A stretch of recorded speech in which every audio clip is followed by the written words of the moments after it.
Saville. I'm running for the Idaho Senate in District Ledge 28, which is the donut around downtown Pocatello.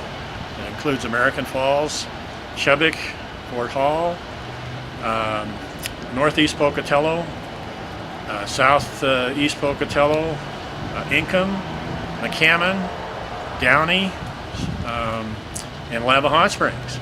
And just basically it's a big donut around Pocatello proper in Bannock County and Power County with American Falls. And as far as I would really recommend that you visit my Facebook page. I have a lot of things that I post there on a regular basis and will throughout this campaign. It seems to be a very good vehicle in which to help people understand who I am. When I ran in 2016, nobody knew who I was. And but I did get 38% of the vote, and I'm back because I realized that running for office is not a sprint, it's a marathon.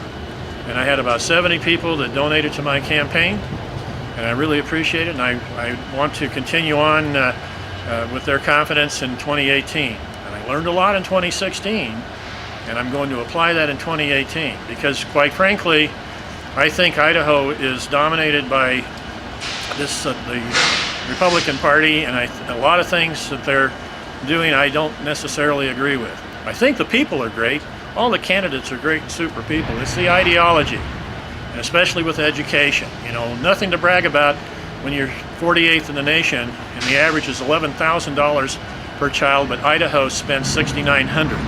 And now with this $200 million tax cut that came out of the governor's office, another $100 million is going to be cut from Idaho education per child. And that's wrong. And you know, education is the key to economic development. Corporations don't move here if they see that the support for education is at such a low level. And I hear about Mississippi. They spend $8,400 per pupil in that state. Wyoming spends $15,000, and Idaho's sitting there at $6,900, $6,700. So that's one of the priorities. And the other thing is not taking $720 million to give low-income families, 78,000 people, and about $720 million annually that 39 other states have taken. And this program of the governor and the lieutenant governor saying that they're going to come up with cheap insurance. Well, let me tell you what cheap insurance does for you. Before Obamacare, there was 800,000 family bankruptcies, including members of our families. And Obamacare was trying to address that. We're the only country that permits bankruptcies for medical bills. And it's wrong. If 39 other states and legislators and governors can adopt this program, Idaho can. So visit my website and my Facebook, I should say. I'm just getting started again.